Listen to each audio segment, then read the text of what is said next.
O Opinião está começando agora.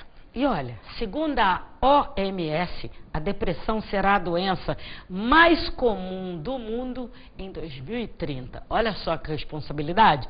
Passando o câncer e as doenças cardíacas. E para falar desse tema, para saber o que a gente pode fazer, para saber como é. E se a gente não está supervalorizando muito, vamos conversar com pessoas adoráveis. As psicanalistas Eveline de Melo Miranda, minha amiga querida, retornando comigo. Pois é, né? Já não tem jeito. Não tem. Isso aqui. É verdade. Também Joana Souza, que eu conheci e tenho muito prazer em estar recebendo aqui. E um prazer maior ainda de estar com você nesse programa. Nossa, muito obrigada pelo convite. Tá certo. E retornando ao meu programa, gente, olha, minha amiga, ó, tempo demais da conta.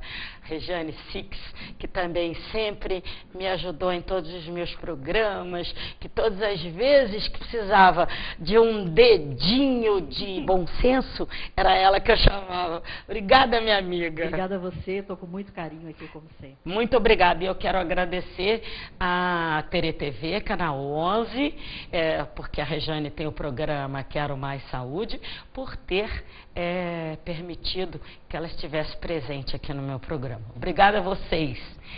E eu vou fazer um pequeno intervalo, porque a gente precisa faturar, não é? Mas eu volto já para o primeiro bloco. Estou falando errado ainda por cima. Primeiro bloco do meu programa do Opinião. Já.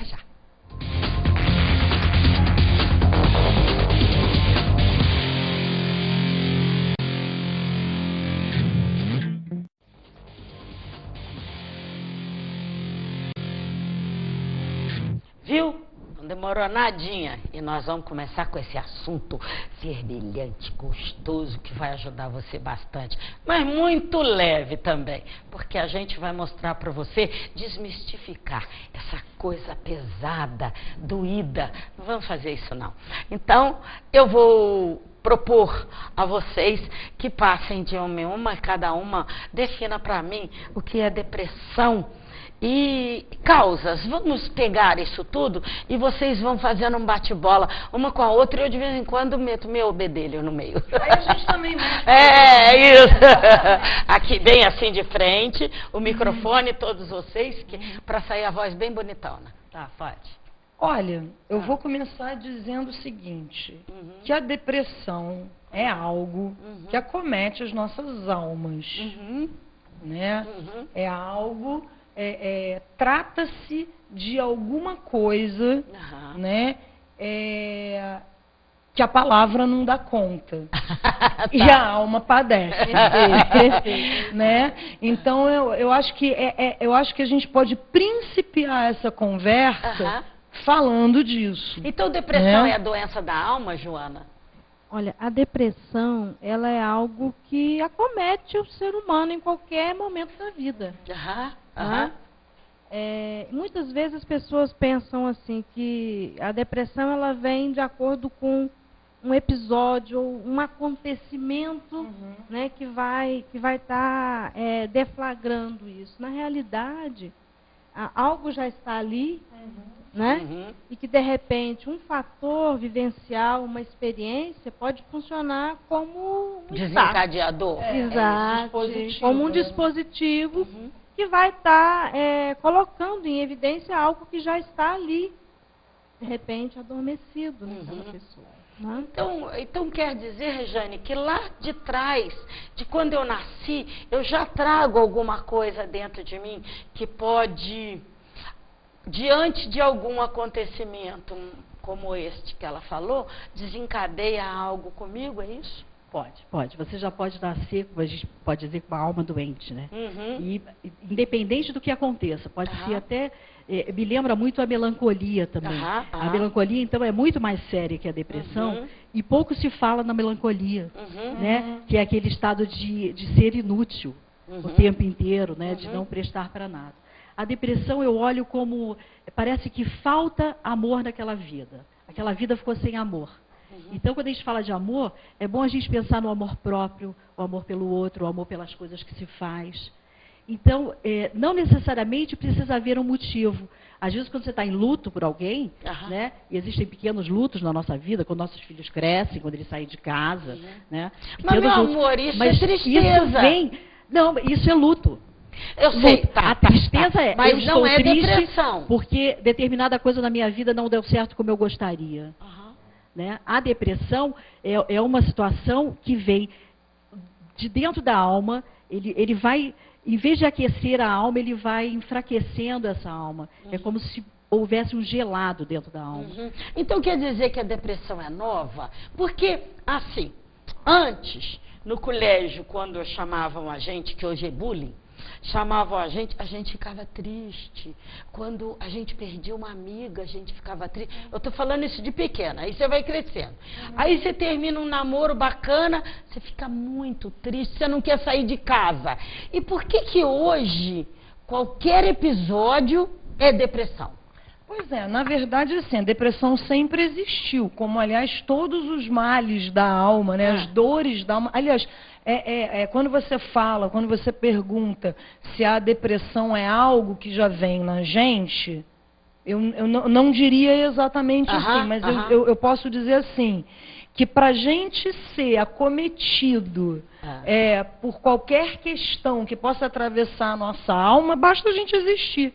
Né? O simples fato da gente existir, da gente estar aí nessa vida, né, tendo que se confrontar o tempo todo com os nossos próprios furos, né, e isso pode fazer emergir, né, qualquer quadro, qualquer sintoma, e aí o que vai definir isso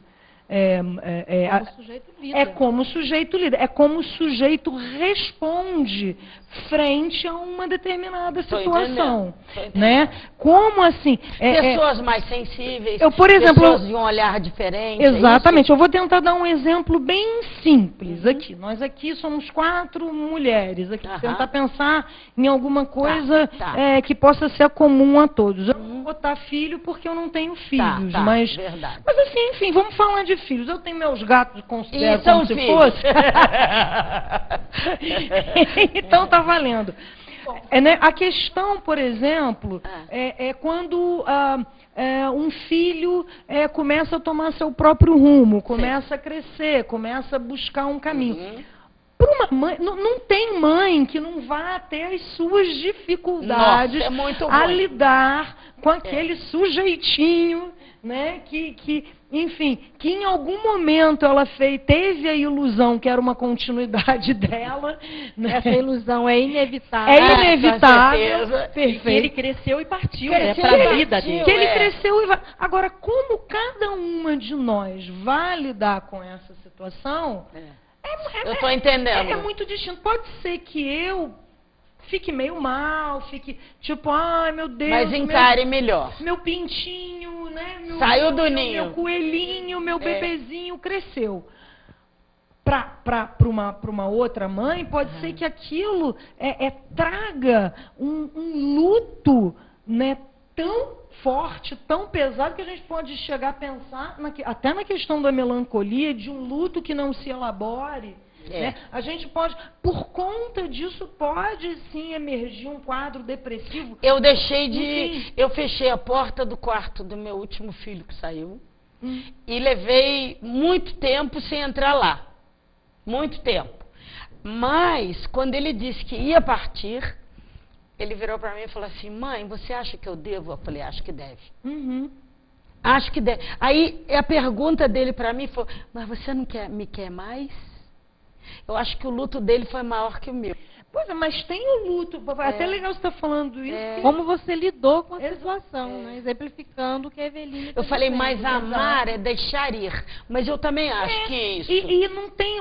mas tem o outro lado também. Ele ficou pior que eu. Os filhos, o tempo todo... A gente também, na condição de filhos, todos somos filhos, a gente também tem que estar elaborando o tempo todo as perdas que a gente tem né, em relação à nossa história, ao desamparo. A gente está o tempo todo procurando amparo por conta do nosso desamparo. Mas eu acho Joana? que o que vocês estão falando, que eu estou escutando aqui, olha só, Joana, porque me faz pensar numa determinada coisa. Eu fiquei mesmo entristecida. Um dia eu estava fazendo um estrogonofe que ele adora e eu caí dura no chão. Pra você ver. Porque eu falei, puxa, ele não vai comer meu estrogonofe. Foi assim.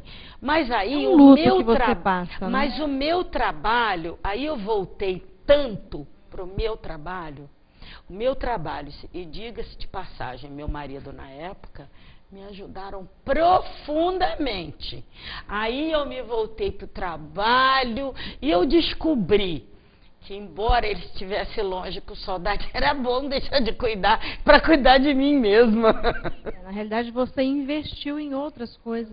Aquilo que você investia no filho, né, na vida familiar, você direcionou para outras questões que são suas, desejos que são seus particulares, né? Verdade. Não, e agora, é muito importante, a gente está sempre o tempo todo marcando que, assim, as pessoas são diferentes. E a forma como as pessoas têm de lidar com as situações, eu não posso dizer simplesmente, porque, por exemplo, uma mãe que não conseguisse reagir como você, ela eu ia passar... eu não posso, até a gente na posição de analistas que somos, de terapeuta, de psicólogos, enfim, a gente não pode simplesmente ter uma posição leviana e pequena de fazer um simples julgamento. Entendi. Essa mulher aí, a gente se sentir no direito de poder julgar e de acreditar que existem verdades sobre o outro. Não é que ela não saiba lidar, isso. é a maneira que ela aprendeu a lidar com as coisas, é a maneira como ela pode lidar com as coisas. São os recursos de cada um. Né? Agora me diz, quem pode avaliar isso? Quem pode dizer se eu estou num momento de tristeza, ou se eu tenho melancolia, ou se eu estou vivenciando um luto que todo mundo precisa viver durante um tempo, ou se eu estou realmente melancólica, como você disse que é mais grave, ou depressiva. Quem é que diagnostica como esse tipo de coisa? Nós três aqui, né? Psicanalista, psicólogo, né? A gente tem essa formação. Mas é assim, não se descobre isso numa primeira consulta. Sei. Eu acho que é bem leviano dizer, olha, aí fica a mãe lá na porta. O que meu filho tem? O que meu filho tem? Peraí. Não é assim. Não é. A gente precisa da fala dessa pessoa. A gente precisa do movimento que essa família tem feito. Eu gosto muito de apreciar a família, por isso gosto da terapia familiar. Porque você não pode avaliar um menino, por exemplo, de 10, 12 anos, que tem pouca fala, tem muita vida, mas pouca fala, sem ver essa mãe e esse pai, sem ver esse interesse, de que maneira que eles estão ali, se eles estão fazendo uma cortina para que você não veja nada, ou se a mãe está louca para falar alguma coisa mesmo e fala, graças a Deus encontrei alguém que não vai me julgar. É bastante importante isso, e que a gente não coloque prazo, porque cada um de nós tem um movimento diferente para lidar com as questões da depressão, da melancolia e da tristeza. E há de se ter muito cuidado com isso, né? Porque assim, você pergunta quem são os especialistas, quem são sim os psicólogos, os analistas os psiquiatras. Pois é, mas deixa eu dizer uma coisa a você, que você vai gostar, é nisso aí. Só que eu não sei que eu estou deprimida. Eu não sei que eu estou passando por uma depressão. Eu sei que eu não estou me sentindo bem. Eu não vou a nenhum de vocês primeiro. Eu vou ao meu médico. Então, ou o médico da minha confiança, não importa, seja lá qual especialidade. Você vai no clínico geral, num clínico geral, ou de repente eu tenho um amigo que é muito legal e eu vou dizer a ele, vou em consulta. Como é, gente, isso? Esse médico pode me receitar? Pois é, boa pergunta sua. Eu acho que tem uma coisa assim. Em primeiro lugar, eu acho que qualquer profissional da saúde, né, E principalmente quando a gente fala saúde mental, a gente não está falando de qualquer coisa, a gente está falando de uma coisa abstrata. É diferente de se eu tenho um problema no estômago, eu vou lá, faço uma endoscopia, tá, não importa de onde que veio essa gastrite, mas a gastrite está lá. Então o gastro ele vai saber o que fazer com aquilo ali, né? Objetivo, assim. Mas eu acho que em todas as áreas, sejamos simples e calmos. Para princípio de conversa. Ninguém é proprietário de todas as verdades. Ninguém sabe de todas as coisas. Então, assim, a gente sempre conversa muito sobre a importância do interdisciplinar, do multidisciplinar, do transdisciplinar. Porque, assim, tem coisas que não são do meu departamento. Tá bem, você vai dizer isso para mim, continuarmos isso no próximo bloco, porque eu tenho que fazer uma paradinha. Voltamos já já. Fique ligado.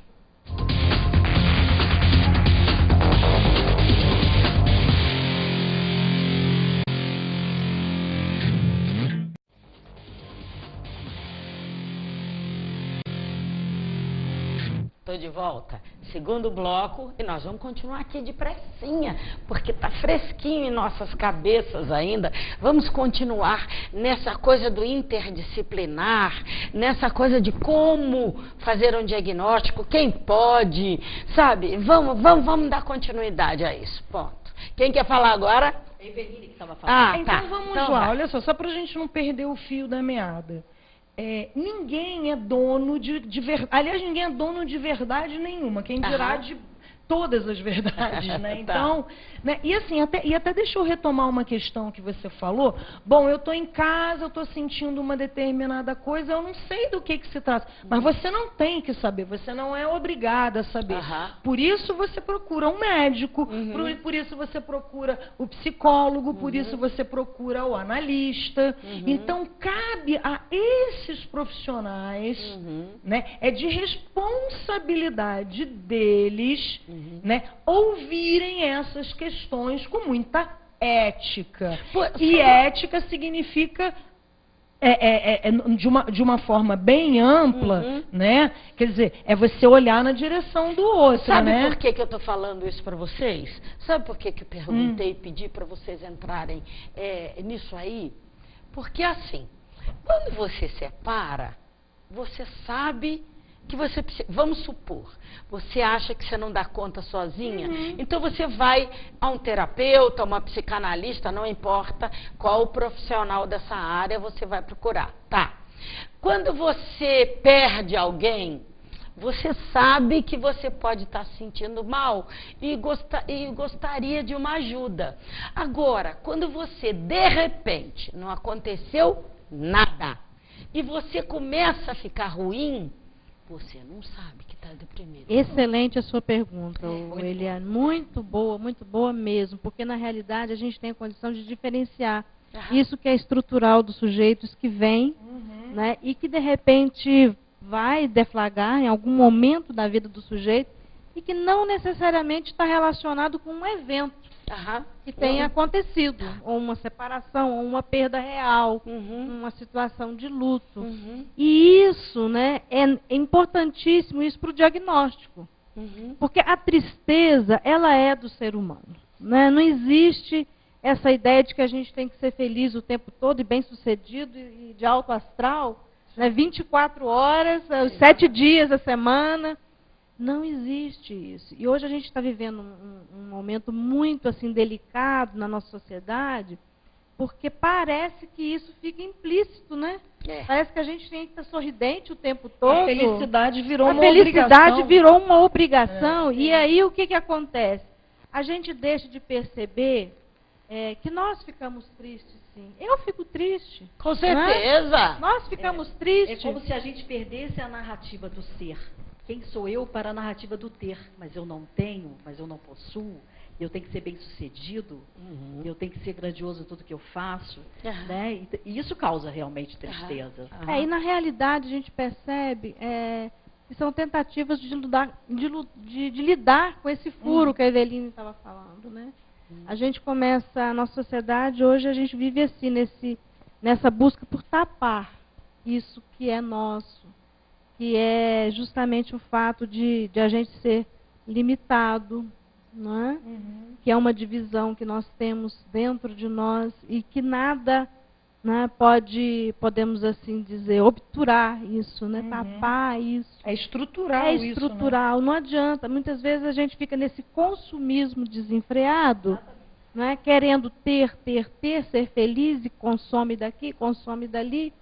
E na realidade nada resolve, porque essa situação sempre vai estar ali, ó, no cantinho, esperando o momento para retornar. Então, a gente há de diferenciar a tristeza, que ela é momentânea, que vem num momento de luto, da perda de uma pessoa amada, que vem num momento de separação, de divórcio. E que às vezes vem, inclusive, né, sem por nada, né? Por nada. Isso não quer dizer que você é a pior das pessoas, não. Mas às vezes você está triste sem saber por quê. O que eu queria, né? o que eu queria chegar, o ponto que eu quero chegar é justamente esse. Em que momento que a gente vai diagnosticar uma depressão? Pois é. É pelo período, o tempo que essa pessoa permanece, né, nessa vivência desse luto e dessa tristeza, que muitas vezes que é tão profunda. E não tem assim, sintomas mais característicos? Eu já atendi uma pessoa que tinha uma doença crônica de coluna. E a estrutura familiar dela estava toda despedaçada. E essa coluna doía muito e ficava rígida. E quando ela começou a falar sobre isso, a coluna começou a melhorar. Jesus. Então, assim, é óbvio que tem que se procurar um médico de coluna, é óbvio que tem que se medicar, o que a Eveline estava falando, do multidisciplinar, mas também achei que seria viável essa escuta. A pessoa precisa falar, precisa desabafar. E são dores, né? E assim, quando a gente fala de dor na alma, ninguém está vendo, não é uma ferida aberta. É bem complicado também, eu acho que o preconceito que existe entre a pessoa quando está deprimida, ela diz assim, todo mundo acha que é frescura, todo mundo acha que é mentira. Sabe o que eu escutei na televisão hoje? Sabe o que eu escutei hoje? E aquilo me deixou, aquilo chegou a doer minha alma.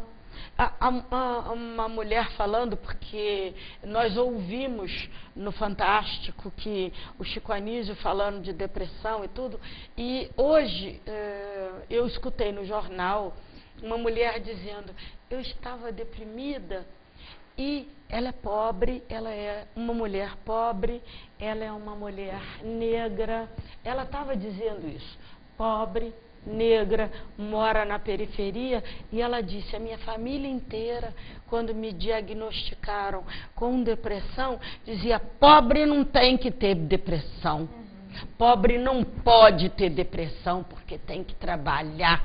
Ou seja, esse preconceito de que você está se encostando, esse preconceito de que você não está fazendo nada, que você não procura melhorar, que isso é horrível, Eveline. O preconceito é uma marca humana também, né? Então, assim... Mas isso é horrível. Infelizmente, assim, tudo aquilo que difere de mim, né? Quer dizer, do meu referencial eu sei. de mundo, né? De perceber as coisas, me provoca um estranhamento, né? Então... Então, quando a gente fala dos males da alma, né, da existência, né, do existir, do estar frente a esse mundo, a como a gente lida com as coisas, provoca estranhamentos mesmo. Às vezes a gente mesmo, a gente que é da área, a gente às vezes no senso comum, a gente, né, fora dos nossos consultórios, fora do trabalho, a gente às vezes estranha algumas coisas que acontecem, né?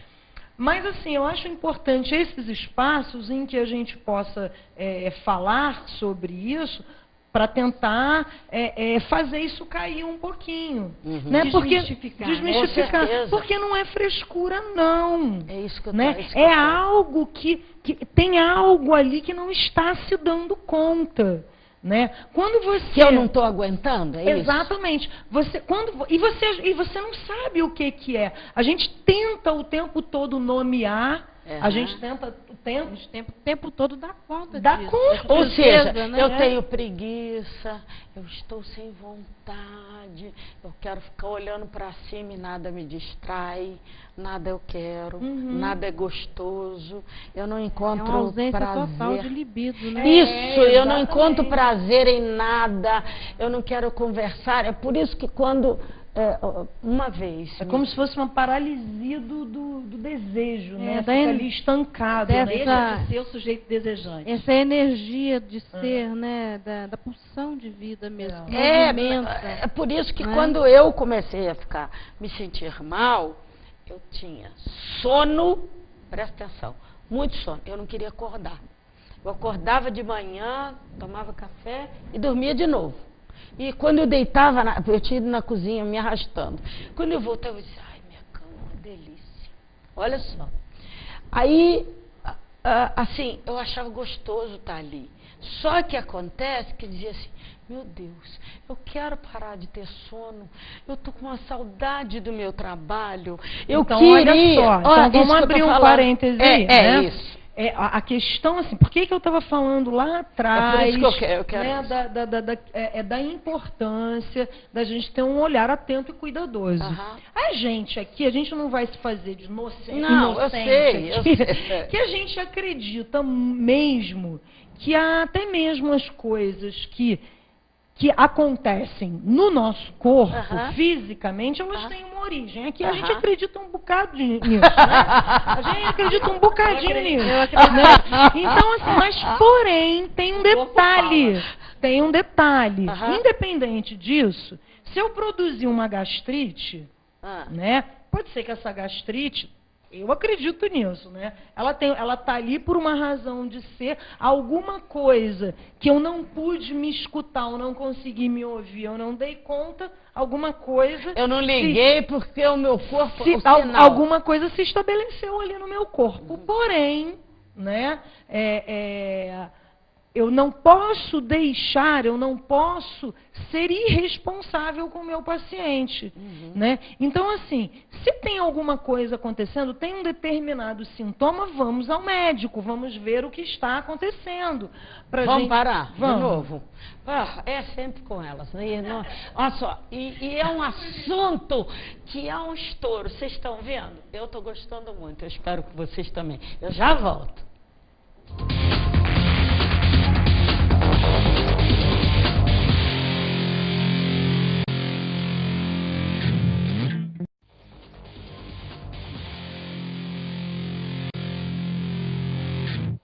Aí, voltamos.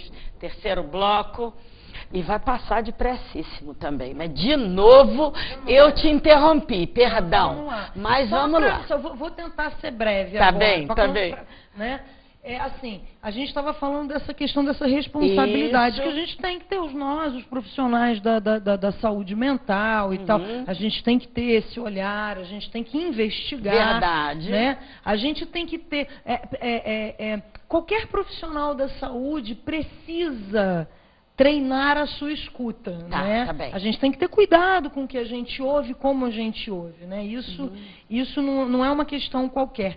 E aí eu quero pegar a contramão disso também, já que a gente está falando dessa responsabilidade que a gente tem que ter, a gente está ouvindo o nosso paciente, que às vezes está com um problema, realmente precisa ir ao médico, precisa ser medicado, enfim, a gente encaminha mesmo sem o menor pudor quando é preciso. Porém, é preciso que haja o contrário também. É preciso que haja contramão disso. É preciso que o médico também escute o seu paciente. É preciso que o médico escute os apelos. Aliás, a psicanálise, ela surge, né, no apelo de uma paciente. É na voz de uma mulher. O Freud era médico, né? Então ele escuta o apelo dessa mulher e ele se dá conta que ele precisa escutar o que essa mulher tem a dizer. Sim. Ela estava lá, ele começou a falar, ela disse, cala a boca, me deixa falar, eu preciso falar. Né? Então ele diz, tem alguma... A psicanálise... a psicanálise, Freud é o pai da psicanálise, mas esta mulher é a mãe da psicanálise.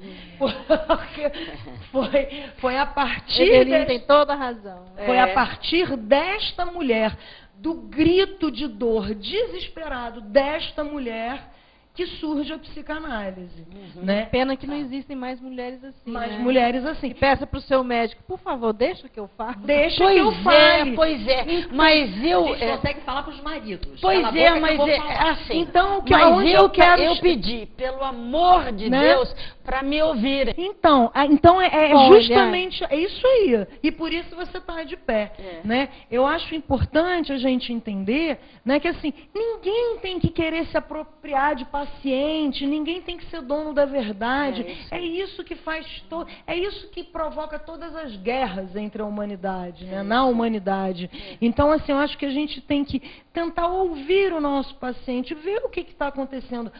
Infelizmente, hoje em dia, é uma coisa que a gente está se deparando, e eu até vou trazer um depoimento meu, pessoal. Há muitos anos atrás, eu era recém-formada, eu trabalhava no Rio, eu atendia no Rio, tinha consultório no Rio, e me chega uma paciente, uma menina de 14 anos, eu atendi essa moça durante um bom tempo, e ela não estava bem, ela, enfim, estava lá com as questões dela, e os pais levaram essa, antes de levarem a procurarem um psicólogo, procurarem um analista, levaram essa moça ao médico. Ela foi a um clínico geral, e esse clínico geral tacou um sossega-leão em cima da menina.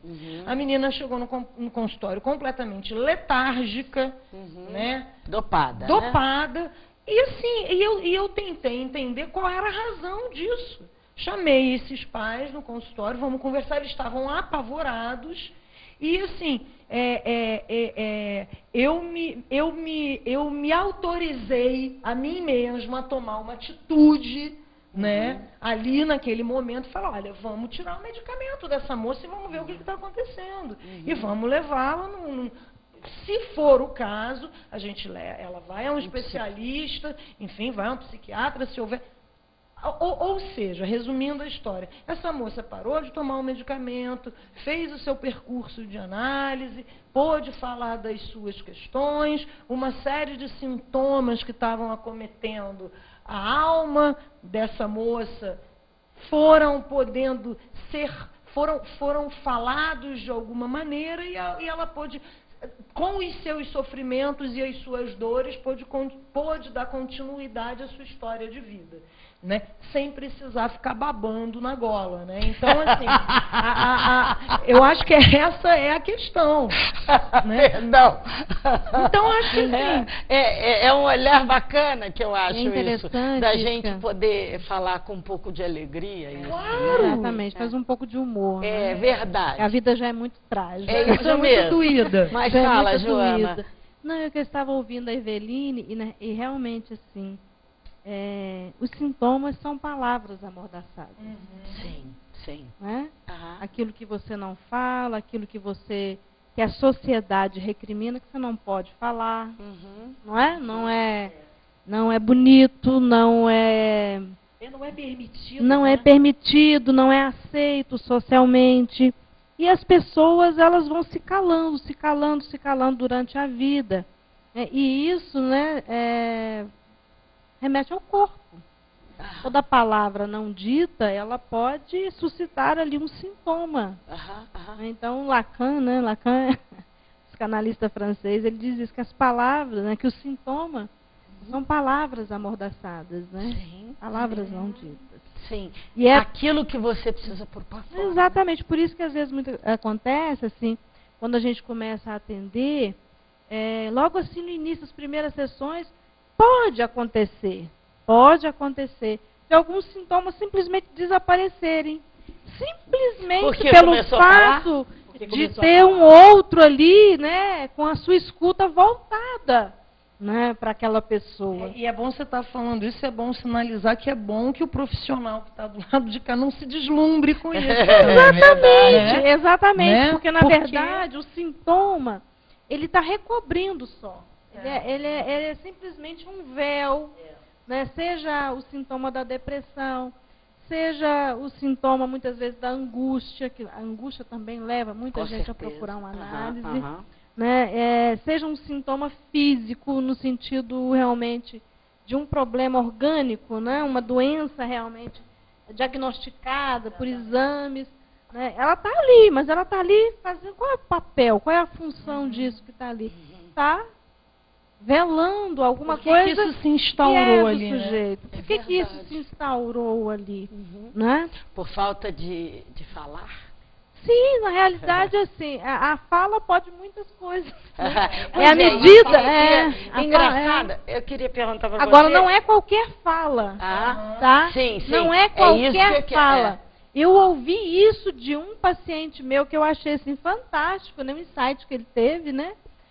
Quando ele diz assim, a gente pode falar muita coisa aí fora, né, doutora? Mas quando a gente fala para alguém que está escutando, é diferente. Pois é. Eu ia cutucar você agora. Perfeito. Porque você fala muito nos seus programas, às vezes, do jovem. O jovem fala muita bobagem, o jovem é irreverente. Então, ele, quando junta a sua trupe, quando ele está na vibe da sua turma, ele fala muita coisa da boca para fora. E é como se ele não fosse ouvido. Eu já ouvi muito você falar isso.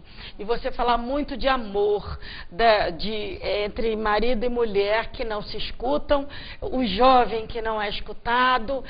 E aquela mulher que teve filho e teve depressão pós-parto também. Eu já escutei você falar deste amor, que tudo a origem é amor. Fala um pouquinho para mim disso. Porque assim, quando você é adolescente, você não é adolescente, você está adolescente, né? Infelizmente, hoje em dia, a adolescência tem feito pós-graduação. Porque tem muitos jovens que não saem de casa, não sabem direito o que querem da vida, e ficam lá no colinho do papai e da mamãe. Só que esse olhar por dentro da família, né? Se essa família tem conflito, se essa família é doente, esse espelho é que ele vai carregar. Então, às vezes, é bastante complicado dizer para uma mãe, mas o meu filho é assim, ela vê o filho desta maneira, o filho é de outra maneira. Ele não consegue se mostrar para ela, porque ele não criou uma individualidade própria dele. Então, ele está indo buscar, na verdade, acolhimento, aconchego, nessa turminha que é dele. Porque essas questões que ele tem, todos os adolescentes têm as questões bastante parecidas. E aí eles se aconchegam entre si. E é ali que eles são livres, que podem falar as coisas que eles querem. Mas nem sempre eles falam só bobagens, não. Eles falam realmente papos sérios. A Vitória, por exemplo, é conselheira das amigas. Conselheira amorosa, nunca namorou, é filha dela, mas é conselheira. Então, assim, eu acho legal essa importância. Alguém está me ouvindo sem me julgar, porque ela realmente consegue ouvir. E às vezes você está falando com a mãe, antes de você terminar a frase, a mãe já está te julgando. Então é bastante complicada essa relação. Ele precisa realmente de um lugar. O adolescente senta e fala assim, graças a Deus alguém não vai me julgar. Posso falar o que eu quiser mesmo? Tem certeza? Posso falar palavrão? Olha só. É essa certeza de que se pode falar tudo e que não será julgado. E nem sempre tudo será interpretado também. Tá? Eu boto interpretações no programa porque as pessoas que estão me vendo e que mandam e-mails esperam por essas respostas, e que a gente vai lá, vai floreando e poetizando as respostas, mas que a gente acha que dentro de cada um de nós tem a resposta adequada. É só saber fazer a pergunta adequada, né? É até importante você estar falando isso, até porque sempre falam muito da questão da interpretação do analista, como se a gente fosse um oráculo, né? Em que, nossa, ele vai achar a resposta, né? A gente escuta coisas assim até divertidas. Perguntam, o jovem, então, que é muito irreverente, eu adoro trabalhar com jovem, adoro falar para o jovem, assim, adoro ir em escola. É muito comum, o paciente chega querendo realmente ouvir alguma resposta.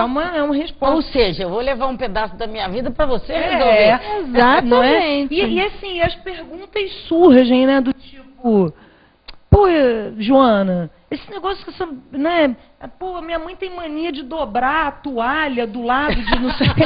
Pô, o que isso quer dizer? Pô, sei lá o que isso quer dizer. Na verdade, eu tenho que ouvir aquela pessoa. E na verdade, a grande questão, né, no nosso setting, né, no setting analítico, a interpretação não é do analista, né? A interpretação é do outro que está ali. É da daquilo pessoa que você devolve para ele. Exatamente.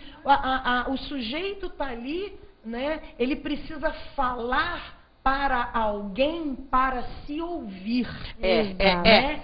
Essa é a grande questão. E a gente fala dos ecos terapêuticos. Você sabe eu que... tenho uma ex-paciente que não mora, mas aqui, assim, seus ecos terapêuticos ainda estão por aqui. Você sabe que é uma coisa que é bem engraçado? Eu queria ser ou advogada ou psicóloga, olha só. Então, eu estudei para isso. E acabei não estudando porque casei e tive filho. A história é essa. Mas eu estudava em voz alta, presta atenção. E até hoje, toda vez que eu tenho um problema, eu falo comigo em voz alta, para eu ouvir, porque eu preciso ouvir um monte de coisa minha. Mas o outro é necessário. Né? Mas quando eu estou em dúvida sobre o que fazer... mas são escutas diferentes. Não, eu não estou extinguindo vocês. Não. Eu estou dizendo... Deus me livre. Não faça isso. Deus me livre. Não faça isso. Não é isso. Mas, por exemplo, toda vez que eu estou... eu gosto de andar e assim, quando eu estive doente agora, teve um dia que eu comecei, meu Deus, eu não quero mais tomar, me ajuda, eu não quero mais tomar esse remédio, eu não estou doente desse jeito, eu estou doente de outro. E eu fiquei andando, eu caí de fraqueza. E eu dizia, eu não estou doente, eu quero trabalhar, eu não estou doente, eu não estou com isso, eu estou animada, eu só preciso não ter sono. Foi assim. Foi essa coisa que me deu força para procurar outra coisa. Eu acho Deixa eu só interromper que acabou o meu terceiro bloco. É tão bom que acabou, mas eu já volto para o nosso último bloco. Com muito prazer com essas mulheres maravilhosas. Já.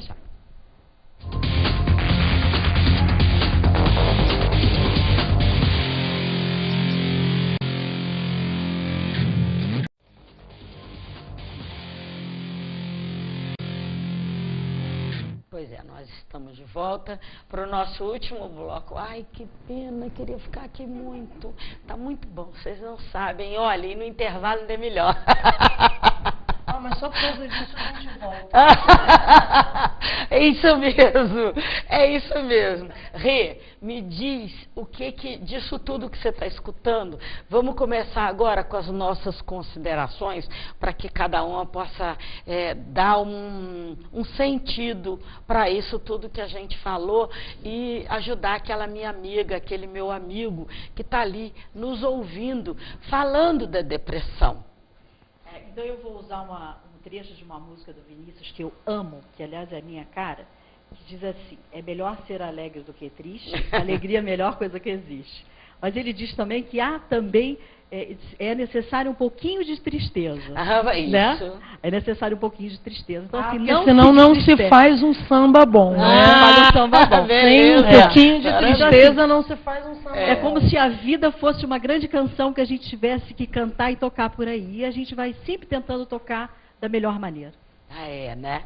Então, é isso aí. Eu quero que vocês duas, além de fazerem suas considerações, também aproveitem um tempinho e vamos falar da escola, dessa escola nova que chegou a Teresópolis e a escola freudiana e disso tudo de bom que vai juntar os psicanalistas e vai fazer reflexões, e eu acho que é isso que nós estamos fazendo aqui, para a gente poder levar para as pessoas tantas coisas boas, não é isso? Correto, Eliane. Realmente é uma alegria que a gente está vivendo agora, né?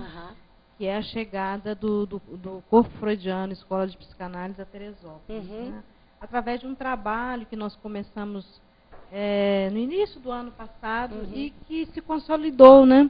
E a consequência desse trabalho é que hoje nós estamos coordenando o núcleo, né, dessa escola, que é uma escola que tem como objetivo a transmissão da psicanálise e a formação de psicanalistas. E a depressão nesse assunto, dentro disso, vai ser bastante discutido, como quaisquer outros assuntos. Na realidade, assim, é muito amplo.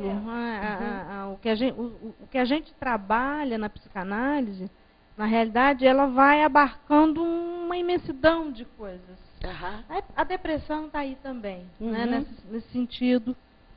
Quando o sujeito ele começa, né, a se aproximar desse campo de saber, que é um campo interdisciplinar, tá? É uma coisa que eu quero deixar assim, bem claro, porque Freud dizia, né, a psicanálise ela é leiga. Leiga em que sentido? Você não precisa ser médico, você não precisa ser psicólogo, para ser uma pessoa interessada pela psicanálise, se aproximar desse campo de saber e começar realmente uma trajetória.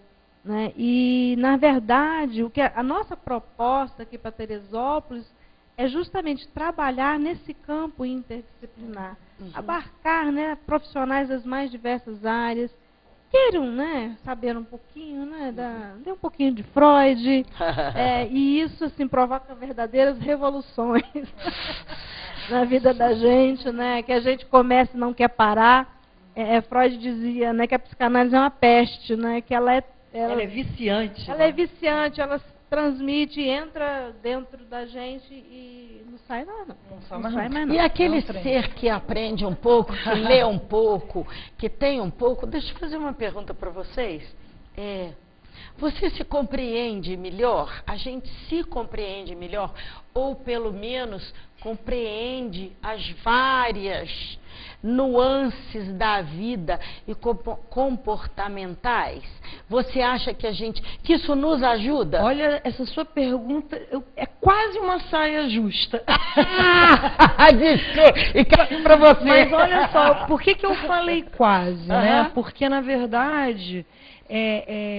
a psicanálise, eu acho que ela, de uma certa forma, ela traz uma questão que é da condição humana mesmo, né? Que é essa busca, né? A psicanálise, ela não traz respostas, mas ela caminha junto com o sujeito na busca dessas respostas, né? A psicanálise, ela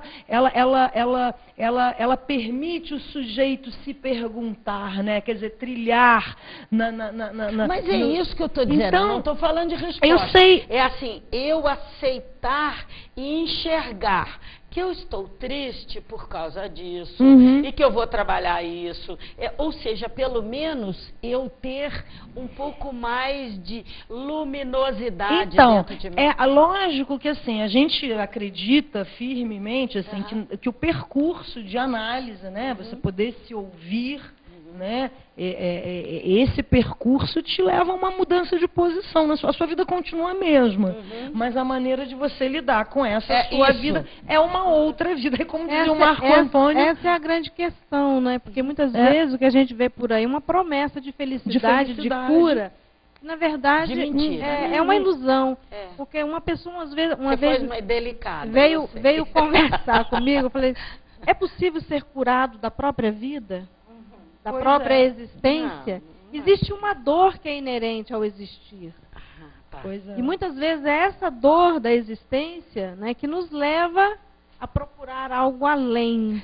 Tem dores que nos impulsionam, né? Que são tremendamente positivas no sentido de nos tirar de uma posição, muitas vezes, que estava desvantajosa para nós. Exatamente. E nos faz e nos impulsiona. De uma zona de conforto, né? Que às vezes passa para uma zona de confronto. Eu acho que isso, a vida tem que ser confrontada. Mas eu acho que essa busca, eu acho que viver numa zona de conforto é meio entediante, né? Eu não sei se eu... Na realidade, Eliane, tudo que é diferente assusta. Então, muitas vezes, a pessoa prefere ficar ali. Por que eu vou sair daqui? Deixa isso quieto. Deixa isso mas quieto. E eu não critico, olha, vou dizer uma coisa, eu não critico essas pessoas. Eu estou falando isso, mete medo, não é no sentido de uma crítica, porque na realidade, sair dali, fazer um novo percurso é algo assim, dispendioso, né? Dispendioso no sentido assim, energia? De desejo.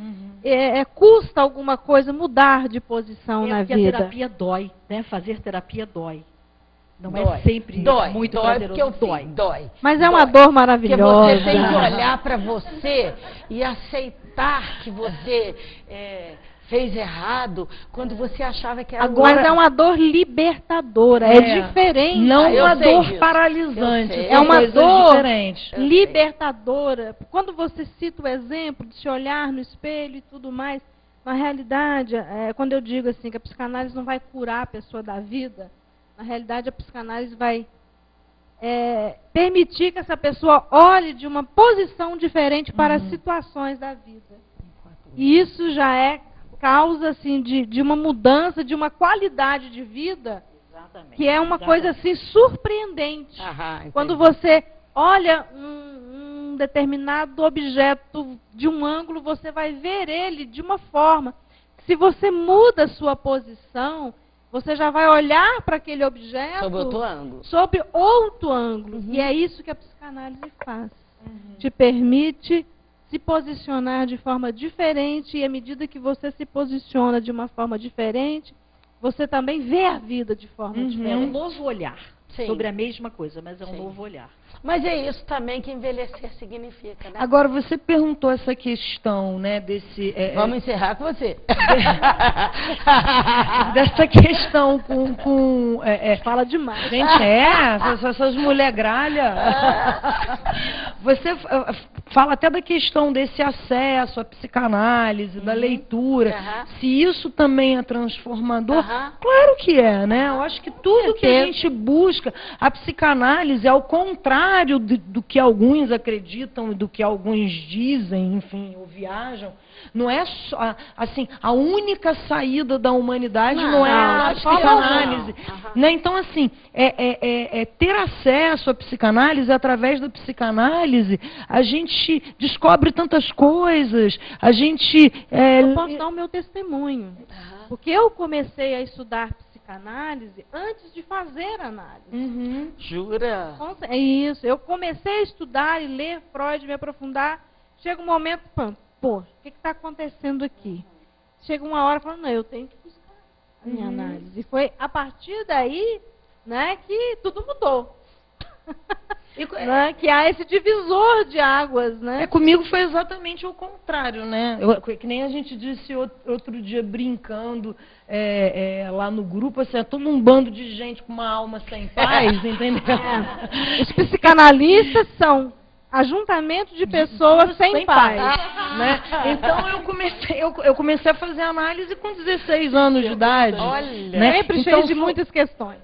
Né? Então foi o meu percurso de análise lá desde muito menina que acabou me levando. Mas você vê como os caminhos são diferentes. E aonde eu estou querendo chegar é que o barato da psicanálise é que é um saber que passeia por todos os outros saberes. Né? Conecta, né? Que se conecta com tudo. Por isso que é apaixonante. Por isso que a gente entende mesmo que a gente não sabe de nada. Pois é, né? A gente não sabe de nada, mas não vamos poder saber mais. Que pena. A gente vai ter que fazer outro.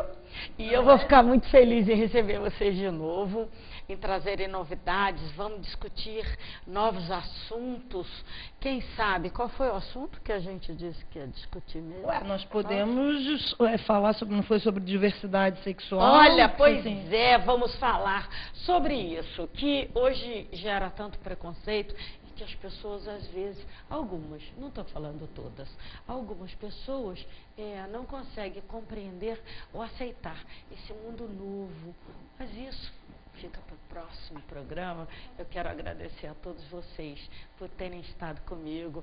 Você, Rejane. Obrigada, você, querida. Joana.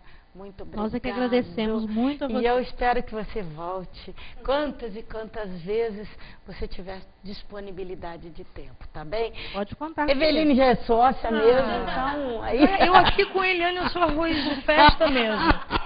Rejane também, ela só começou de novo agora. Eu espero que vocês todos tenham gostado e que vocês, se quiserem, no meu Facebook, muita gente sabe, me sugiram algumas pautas. Olha, se eu tiver essas mulheres, minha filha, eu posso tratar de qualquer assunto, que tudo fica bom. Obrigada pela sua companhia e até o próximo programa.